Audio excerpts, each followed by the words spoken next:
we don't always feel in love with the people around us. I know this. I'll say it from this perspective. I don't want to get in trouble because she's listening and looking at me. I know my wife doesn't always wake up and feel in love with me. Hard to believe, I know. But I know that that's a reality. There's times that she'd just rather not look at me at all. I'll be honest, sometimes it's the same way, vice versa. Hey, I'm not alone in this. I know you people. You guys are the same way. But the good thing is this. I don't have to feel it to show it. We can be upset with one another, but still choose to love one another because there's not an emotion that's listed in it. So how can we see this love? How can we exhibit this love? Well, there's a lot of ways to do it. Let me just give you a couple of illustrations that I've learned through the years. We had some friends years ago that the wife was this immaculate housekeeper. If you ever went to her house, I mean, everything was in its place. She's one of those people that like to line the canned goods up with everything facing the same way, a little ruler. Anybody like that here? Don't raise your hand because that's weird. But everything had to be in its place. Everything was perfect. And she had kids, little kids.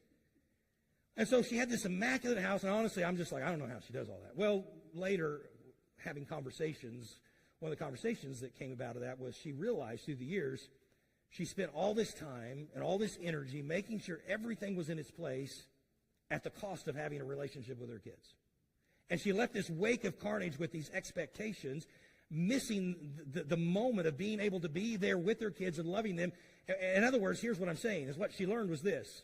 Sometimes exhibiting love is not accomplishing the tasks that I want to accomplish so that I can spend the time that I need to spend with those that are in my life. Now, you can certainly take that too far. I think there's a balance to this.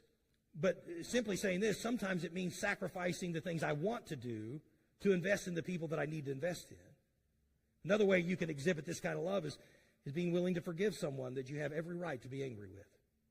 You say, well, that doesn't make sense. If somebody's truly done something against me, don't I have a right to be angry? Well, no more than God had a right to be angry with us, and yet he chose to spare us the wrath that we deserve by giving us forgiveness. And so what that means is sometimes you have to be willing to forgive people, even when from a human standpoint you have every right to be angry with them, and it might even mean that you have to forgive them again and again and again. How about being kind when somebody makes a mistake or drops the ball, not throwing people under the bus so everybody else knows it was their fault that this thing happened? Remember, love covers a lot of things. The point I'm saying is this, there's all kinds of ways for you and I to exhibit a love that other people can see. And obviously that was taking place at the church at Thessalonica because he says, I remember your work of faith and I remember your labor of love. Those are two great virtues to be known for, to have echo through the lives and minds of other people.